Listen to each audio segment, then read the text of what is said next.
I bet you didn't know that by the time you're 80 years old, your muscle mass has probably already shrunk by half from when you were younger. Sarcopenia is a terrible disease that steals the independence of millions of people around the world. It affects more than 50 million seniors. Falls caused by weak muscles send more than 300,000 elderly people to the hospital each year. Here we reach the shocking portion. The Journal of Physiology reports on research that disproves the idea that such severe muscle atrophy is unavoidable. Some persons in their 70s have the strength, function, and even appearance of someone who is decades younger, whereas the majority of their age group has trouble doing even the most basic of tasks, like getting out of a chair or climbing stairs. These people are able to maintain full independence far into their 90s, and they frequently surpass others half their age on strength tests. They also keep climbing mountains and playing sports. Like and subscribe for more educational health videos, like this one if you enjoyed it. What then is their trade secret? Well, 93% of seniors have no idea what habits can significantly delay or even reverse age-related muscle loss, but researchers at the Mayo Clinic have found them. Most doctors never tell their elderly patients about the most important habit that can help them regain lost muscle mass well into their 70s and 80s, according to researchers at Harvard Medical School. What science has proven to be crucial for preserving strength as we age is actually contradicted by many doctors' recommendations. Keep reading, because the first habit is likely something you do incorrectly on a daily basis. This typical blunder is speeding up the process of muscle atrophy by activating genes that normally would not do so. Fixing this one behavior could mean the difference between enjoying your golden years on your own or needing help from others.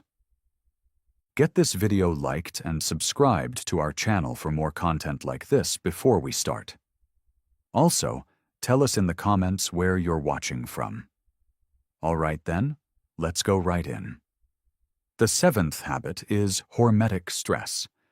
One of the most paradoxical things that strong 80-year-olds do is subject themselves to hormetic stressors, which are specific types of stress. Hormesis is the phenomenon wherein chemicals that would be toxic at higher dosages have positive effects when exposed to them at lower ones. What doesn't kill you literally makes you stronger, particularly in terms of muscle. According to studies conducted by the Buck Institute for Research in Aging, brief exposures to certain stresses trigger cellular defense mechanisms that allow for the preservation and even enhancement of muscle function and growth in individuals far into their 80s. Variation in temperature is the primary hormetic stressor utilized by superagers. Activating brown fat, increasing mitochondrial biogenesis, and triggering adiponectin, a hormone that protects muscle tissue from breakdown, short exposure to cold, such as ending showers with 30 to 60 seconds of cold water or brief cold plunges, is beneficial. Saunas and hot tubs work in a similar way, activating heat shock proteins that protect muscle cells from harm and repair them. 10 years of sauna use was related with 40% less muscle loss than non-sauna users, according to a Finnish study. Regular sauna use was defined as 4 to 7 times weekly. Intermittent fasting, or eating within stringent time constraints, is the second hormetic stressor. In order to increase muscle quality and stimulate autophagy, the cellular cleansing process, superagers restrict their food consumption to a narrow window of 8 to 10 hours each day. Without causing weight loss, this technique improves mitochondrial activity in muscles by as much as 10% in as little as 12 weeks, according to research from the Salk Institute. Muscle contractions, although transient and powerful, constitute the third hormetic stressor. Overcoming isometrics, in which superagers repeatedly push or pull stationary objects to their limits for 5 to 10 seconds at full speed, is a common kind of exercise. These short yet forceful contractions communicate with muscle cells to keep them large and active without putting too much strain on the joints. The sporadic character of these stresses is what gives them their potency. They need to be short and followed by plenty of time to recover. Properly administered, these controlled stresses activate longevity genes, including as FOXes and sirtuins, which primarily aim to maintain muscle mass as we age. Try to ease into these habits little by little until you develop a tolerance. You don't want to overwhelm your system. Gentle, helpful stress is what you're aiming for. Strategy for protein timing is the sixth habit. Although the amount of protein consumed is a major concern for seniors, studies suggest that the timing of protein consumption may be even more critical. Scientists refer to the gradual decline in protein utilization that occurs with age as anabolic resistance. Research in the Journal of Nutrition indicated that, contrary to popular belief, seniors should not consume all of their protein at once, but rather spread it out throughout the day. Now we get to the important portion. A window of opportunity for protein synthesis occurs in your muscles approximately 3 to 4 hours following each meal. The majority of seniors make the mistake of getting all their protein at supper, which means they aren't getting enough protein throughout the day to develop muscle. The best method to use? Spread out your meals throughout the day and try to get 25 to 30 grams of high-quality protein at each one. So instead of having cereal or toast for morning, try eating eggs, Greek yogurt, or a protein smoothie. Lean meats, fish, dairy, or vegetarian protein sources like lentils and beans should maintain this trend during lunch and dinner. When compared to consuming the same quantity of protein concentrated in fewer meals, this scheduling technique alone can enhance muscle protein synthesis by as much as 25%. In a 12-week study conducted by the University of Texas, participants who adhered to this method managed to grow an average of 1.2 pounds of muscle without altering any other aspect of their lifestyle. If you want your muscles to develop stronger or keep wasting away, it's not enough to simply eat protein. When you eat it also makes a difference. Number 5. Habit. Optimization of vitamin D levels. Did you know that the so-called muscle vitamin is lacking in more than 80% of the elderly population? The quiet killer of strength, vitamin D insufficiency, is rampant among the elderly. Allow me to explain. Nourishing your bones isn't the only need for vitamin D. Scientists at Harvard University found that vitamin D activates the genes that are involved in building and synthesizing muscle. In order to develop and maintain muscle mass, your cells contain vitamin D receptors that, when triggered, set in motion processes. Surprisingly, a pioneering study in JAMA Internal Medicine indicated that elderly people whose vitamin D levels were excellent had 25% greater muscle strength than those whose levels were inadequate. Additionally, they exhibited markedly improved reaction time, coordination, and balance, all of which play an essential role in avoiding falls. Vitamin D deficiency is defined as levels below 20 nanograms per milliliter, while superagers, who seem to age without aging, nearly always have ideal levels above 40 nanograms per milliliter.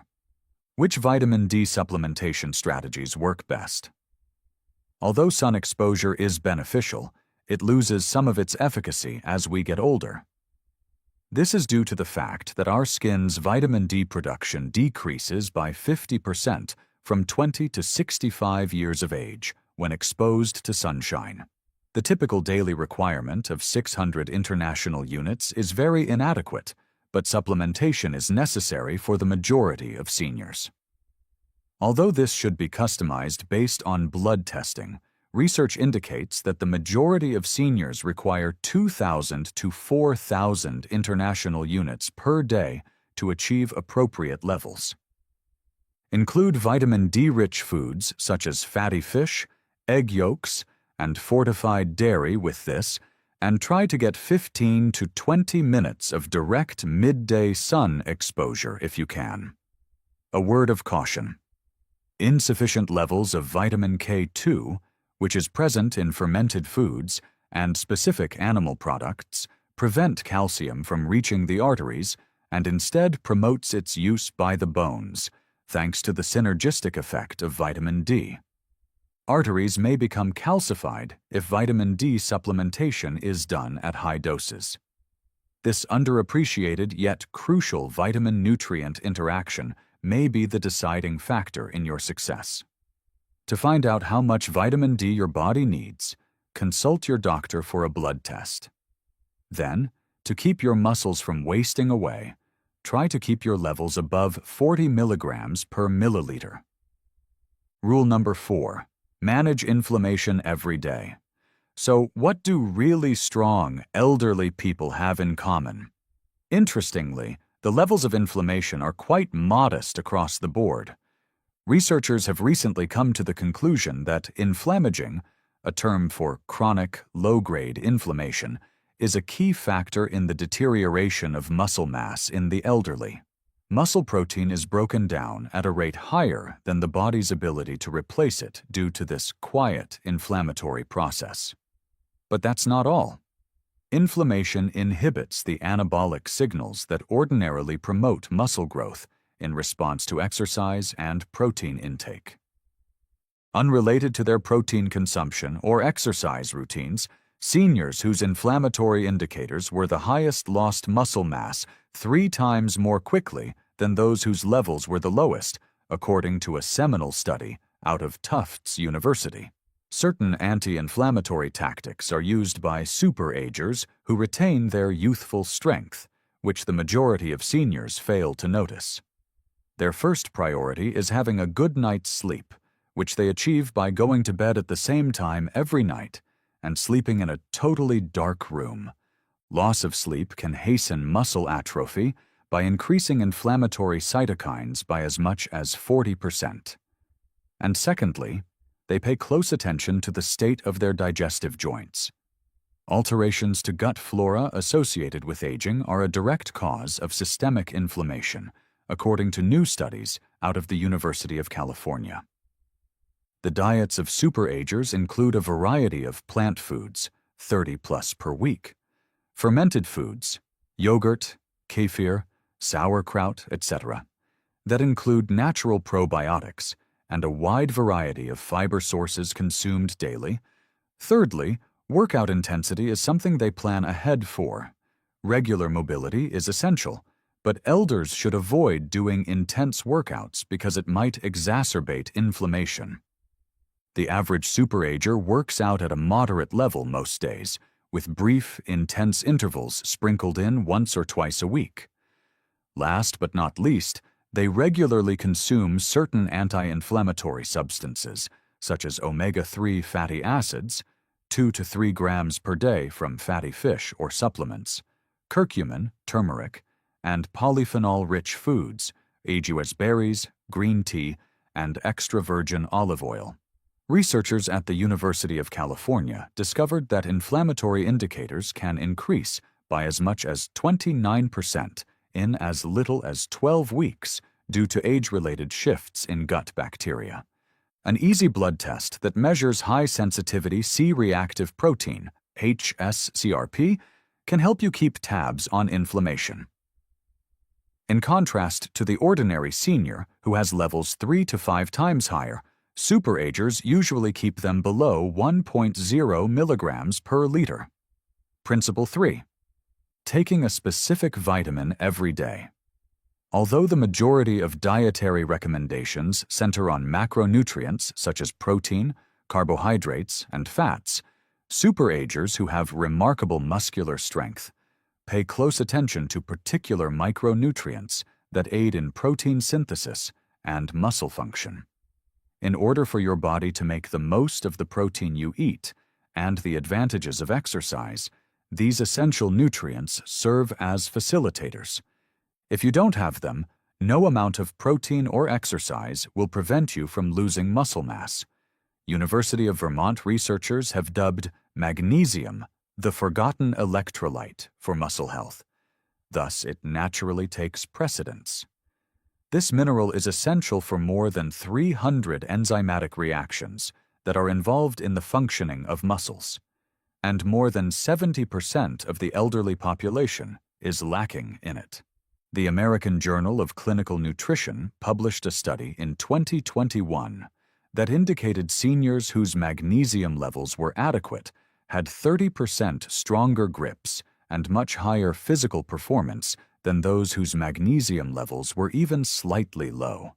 In addition to supplementing with magnesium in highly bioavailable forms like glycinate or threonate, superagers usually eat foods that are rich in magnesium on a daily basis, such as dark leafy greens, nuts, seeds, and dark chocolate. Creatine comes next. It's not reserved for novice bodybuilders. Compared to strength training alone, creatine supplementation considerably improved older adults' muscle mass, strength, and cognitive function. McMaster University, 2015. Muscle energy generation and water content in muscle cells can be enhanced with a daily intake of 3 to 5 grams, resulting in an anabolic environment. Next up is methylated B12, a B vitamin that gets a lot of short shrift. Because stomach acid production declines with age, our body's capacity to absorb B12 also declines. Worse yet, proton pump inhibitors and metformin, two of the most widely used drugs, severely deplete this vital vitamin. Both neuronal function and the generation of energy by muscles are affected by a deficit. The active form of cobalamin, methylcobalamin, is usually supplemented by superagers instead of the cheaper sign of cobalamin that is present in most multivitamins. Mineral cofactors such as zinc, selenium, and chromium play an equally critical role in facilitating protein synthesis and insulin sensitivity, qualities that are essential for the transport of nutrients to muscle tissue. Optimal levels of these trace minerals were associated with a 22% increase in muscle mass maintenance over a 5-year period, according to a thorough study out of Tufts University. Micronutrient testing can help superagers find their unique nutritional gaps, so they can supplement appropriately rather than relying on a generic multivitamin. By tailoring their treatment to their specific biochemical requirements, we can save them money by avoiding unnecessary treatments. Preserving your neuromuscular connections is habit number 2. Here's an interesting fact that the majority of seniors are unaware of.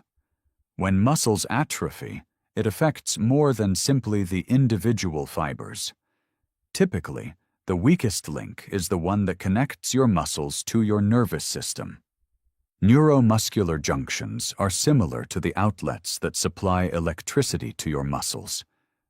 When they start to degenerate, which happens at a much faster pace beyond 60, no amount of protein in your diet or exercise will help your brain connect with your muscles.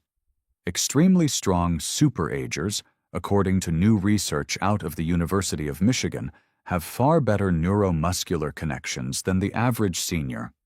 Even more thrilling, researchers have identified several behaviors that can preserve or even repair these vital links.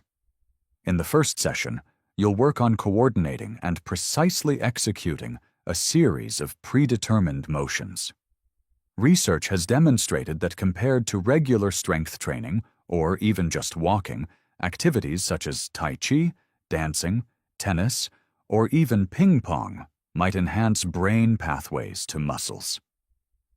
In order to strengthen the neuromuscular connections, these exercises need your neurological system to recruit muscle fibers in certain patterns. Researchers in 2020 showed that compared to older adults who merely exercised conventionally, those who participated in coordination-demanding activities twice weekly preserved neuromuscular connections 31% better. Chemicals that promote neuromuscular health are the focus of the second method. Evidence suggests that alpha-lipoic acid and acetyl L-carnitine can prevent oxidative damage to the nerve-muscle link. The fact that some B1 forms, like benphetamine and huperzine found in Chinese club moss, can boost the neurotransmitter acetylcholine, the principal one responsible for muscular activation, is even more encouraging. Some of the breathing techniques used by superagers stimulate the vagus nerve, which aids in the regulation of neuromuscular transmission. In as little as 5 minutes a day, you can increase neural activation of muscles by as much as 15% by practicing simple breathing techniques like box breathing. Inhale for 4 counts, hold for 4, exhale for 4, hold for 4. Possibly the most intriguing is the link between mental activity and the maintenance of neuromuscular connections. Columbia University conducted a seminal study that indicated older adults' muscular function was far better preserved when they routinely participated in challenging cognitive pursuits. Since the neuromuscular system and the brain share many neural pathways, the researchers found that brain training had a direct positive effect on the neuromuscular system. Using these neuromuscular preservation techniques, superagers can keep their brain connections strong far into their 80s and beyond, allowing them to recruit muscle fibers efficiently. First habit: resistance exercise that builds over time. The most crucial habit that distinguishes exceptionally strong 80-year-olds from their counterparts is the one that experts at Tufts University deemed the most powerful anti-aging drug ever found. We have arrived at this habit: resistance training that builds upon itself, but not in the manner that the majority of seniors do it. By using targeted resistance training programs, the superagers whose strength levels defy their real age fight the biological processes of muscle atrophy. Most elders never learn this fundamental truth. Your muscles function according to the use it or lose it principle, with a crucial exception. In order to maintain them, you must gradually challenge them. Keeping up with the same modest weights week after week, going for a walk, or doing water aerobics won't be adequate to keep muscle mass over the age of 60. How is the method used by superagers unique? To begin, the emphasis is on intensity, not duration. 2 weeks of high-intensity resistance training to the point of failure resulted in greater muscle gain for seniors compared to 5 weeks of moderate-intensity exercise, according to research out of McMaster University. The most important thing is to get to the point where you can't do another repeat with proper form, what exercise physiologists term transient muscle failure. This triggers protein synthesis in the muscles for as long as 72 hours after exercise by sending strong anabolic signals. Secondly, superagers put an emphasis on compound motions, which use numerous muscular groups all at once. Their mobility and joint health should be taken into consideration while designing reduced versions of squats, deadlifts, rows, pushes, and pulls. Compared to isolated actions like bicep curls or leg extensions, these motions produce a stronger hormonal reaction. Third, they use progressive overload, which entails progressively raising the level of difficulty as time goes on. Using the same weights month after month causes stagnation because your muscles adapt to whatever stress you put them under. People who are superagers keep track of their workouts and push themselves to do a little bit more each time. As a fourth point, they put an emphasis on the eccentric, or lowering, parts of workouts, which are known to be helpful for strengthening the muscles of the elderly. Lowering the weights slowly puts more strain on the muscles without putting as much strain on the joints. Amazingly, this method works even for people who are running behind schedule. Older adults who started a 12-week program of progressive resistance training enhanced their strength by 35% and added an average of 3.3 pounds of muscle, according to a revolutionary study out of the University of Alabama. Along with these remarkable changes, there were also increases in cognitive function, bone density, and blood glucose control. What, therefore, is the most typical blunder that retirees make? The problem is that many think resistance exercise is too risky or old-fashioned for them. The true hazard lies in the fact that resistance training is essential to prevent further muscle loss, which in turn increases the risk of fragility, falls, and independent issues. Get into the habit of progressive resistance training if you only do one thing from this video. If you want to make sure you're doing everything correctly, see a trainer first. Then, work up to the intensity that's right for your fitness level. Achieving just 2 30-minute sessions per week can have a profound impact on how quickly you age. Here they are, the 7 practices supported by research that account for the remarkable muscular strength that some 80-year-olds keep going strong. Pick a habit that you can easily implement today and work your way up to the others. Putting effort today into building your strength and independence will pay dividends in the long run.